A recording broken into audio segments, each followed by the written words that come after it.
నానా డబ్బులు కావాలి నానా. ఎంత? 1000 రూపాయలు నానా.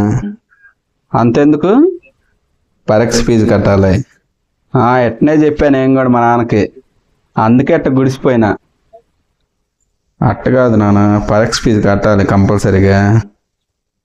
కరెక్టే, మొన్ననే కదా 1000 రూపాయలు తీసుకొని మ్యాథ్స్ అన్నావు, 2000 తీసుకొని ఇంగ్లీష్ అన్నావు, 3000 తీసుకొని హిందీ అన్నావు, 4000 తీసుకొని అరవ అన్నావు.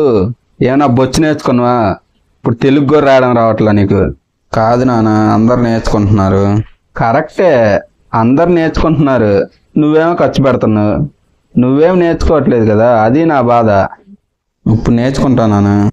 అప్పుడు దాకా ఎరగదంగడమేనా? లేదు నాన్న. ఇంకేం చేసావు? ఇంకెవరికి ఇచ్చావు? ఫ్రెండ్స్ కూడా లేరు. నిజమే, ఫ్రెండ్స్ లేరు. కరెంటు బిల్లు నువ్వే కట్టుకుంటావు, రూమ్ రెంట్లు నువ్వే కట్టుకుంటావు. నువ్వు మంచోడివే, నేనే ఎదవనా మడ్డని.